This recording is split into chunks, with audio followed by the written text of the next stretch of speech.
It's time, ladies and gentlemen.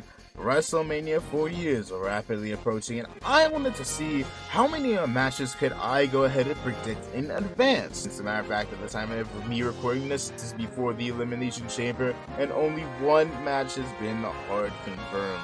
Everything else is rumor and speculation. Could we see Cena take on Cody Rhodes? Maybe even a CM Punk using his favorite to get into a match with Gunther and Jey Uso.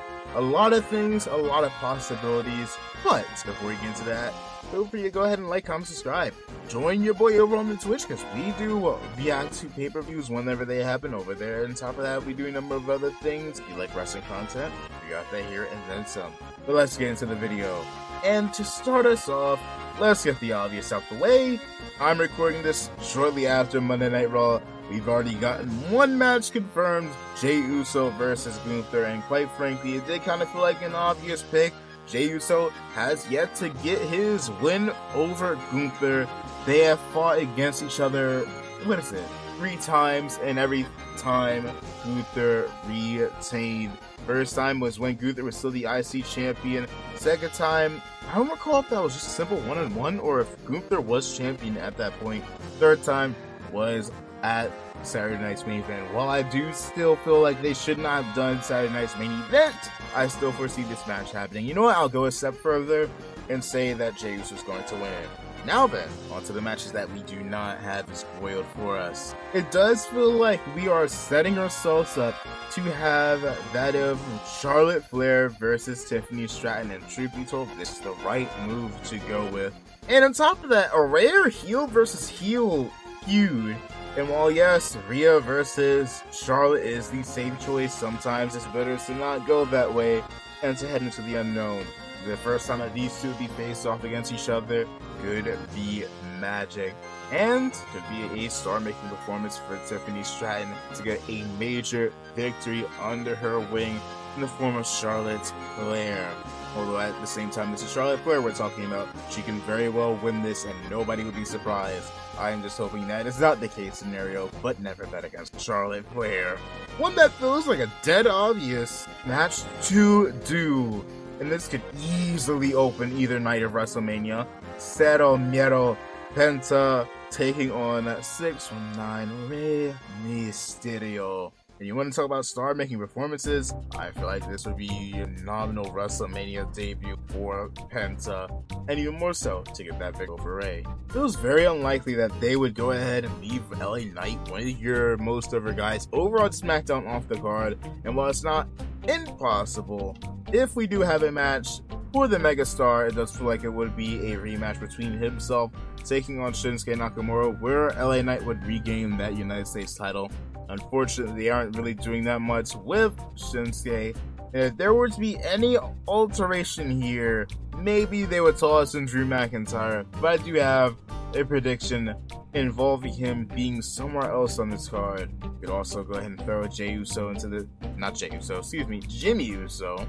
Make things even more unpredictable. Hey, they could go ahead, throw Jey at Gunther, have him win, and earlier in the night, yeet, intended, Jimmy Uso into the United States title and have him win that. Wouldn't surprise me. Speaking of Drew, however, it would not surprise me if they decided to go ahead and run back him taking on Damian Priest, trying to go ahead and redeem himself from that loss a year prior. Technically 2 losses, as he took him on, tried to cash in on Damian Priest, failed, could not get the victory against the former world champion. And here could be where Drew gets that victory back from the former El Campeon. A lot of people think that maybe it's Naomi that attacked Jade Cargill, but it wouldn't surprise me if by some weird twist they would go ahead and have it be revealed to be Bianca Belair. Maybe even both Bianca and Naomi, which could ultimately lead us to Jade Cargill versus Bianca Belair. Which, truth be told, could go either way.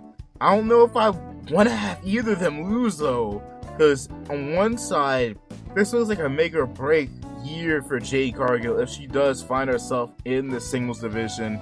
And what a great way to start it off by having her get a big major victory over the likes of Bianca Belair. At the same time, if you don't know, Bianca Belair does have a bit of an undefeated streak, and it would be a bit of a shame to go ahead and break it. If I were to go ahead and take a step further and predict finish, maybe there is a bit of animosity between Bianca and Naomi. Maybe it's Naomi that is the one that attacked her, but ultimately, in the end, she sides with Naomi. Jade gets screwed out of her match, or excuse me, out of her potential victory over Bianca Belair. You protect Jade, and Bianca keeps her undefeated streak. No-brainer one, Braun Breaker versus Sheamus, and a no-brainer option, having Sheamus go ahead and win it, the final title that he needs for the Grand Slam.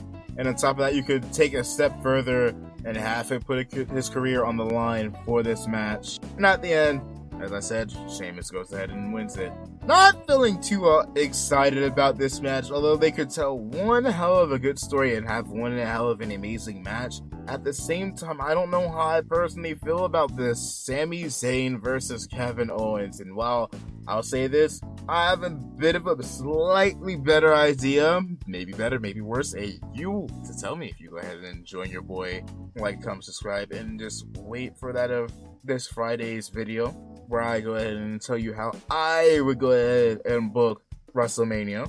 But wouldn't surprise me if Sami is out until after the Elimination Chamber. They keep Kevin around with limited appearances, maybe cutting promos elsewhere, maybe even popping up after the Elimination Chamber before Sami goes ahead, attacks him, and the two have their back and forth, and ultimately take each other on once again at WrestleMania. Where at the end of it all, Sami would go ahead and get the victory, especially considering that in their previous WrestleMania outing, Kevin was the one that got the dub.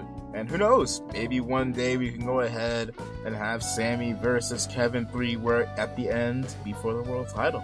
I'm not predicting you to, no 41. And for our next match, it would not surprise me if WWE ultimately decides to have not John Cena win the Elimination Chamber, but CM Punk. Kinda hope I'm wrong, and I do see a lot of people hoping this is the option that WWE decides to go with. It surprised me if it is. I still personally feel like we should go ahead and tell a longer, more juicier story with CM Punk in the year following, but it wouldn't surprise me if they pull the trigger now and ultimately have the best in the world finally get his WrestleMania main event against none other than the American Nightmare Cody Rhodes, especially considering they've already slightly teased it a couple of times with CM Punk saying, hey, I'm not going to stab you from behind, I'm going to go ahead and do it right in front of you. Not to mention that promo that the two had back and forth where there's a bit of animosity. Would not surprise me if WWE ultimately decided to pull the trigger, which would unfortunately leave us with John Cena versus Logan Paul. And I'm going to be honest with you, I'm just at a point where I'm apathetic with Logan Paul, and this would feel like such a massive letdown for the likes of John Cena to go out his final WrestleMania, not be the world title match, but instead be against Logan Paul. I hope that I'm wrong, but it does feel like we could potentially have this happen. There could wind up having some sort of weird interaction in the Elimination Chamber, and ultimately Logan Paul gets his revenge on John Cena, which eliminated him in the Royal Rumble. And in WWE's eyes, hey, Logan Paul is a big heel, why not throw him at John Cena? But in my opinion, it does feel like the blueprint of Baron Corbin versus Kurt Angle, except for both men are able to put on at least a better match. But even still, for John Cena's final WrestleMania, feels like a down option. So hopefully I'm wrong, but hey, it would be a decent match. This last one here kind of feels really hard to predict, especially with the announcement that Io will take on Rhea Ripley after the Elimination Chamber. So there's all the chance in the world that Rhea could ultimately take on someone that's not Io Sky. Maybe something happens in their match that leads to us having a triple threat with these two and the winner of the Elimination Chamber. And maybe WWE swerves us and has Io get into the chamber. There's a number of things that WWE could do with Rhea. Maybe I'm wrong with that pick earlier between Jade and Bianca, and it could turn into Naomi and Jade. and then we can go on and see Rhea Ripley take on Bianca Belair. Maybe even a triple threat, Rhea, Io, Bianca. I have no idea.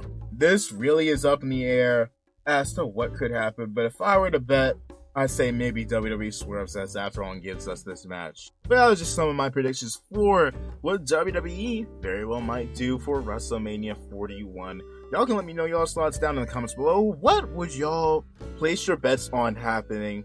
Yeah, see ya.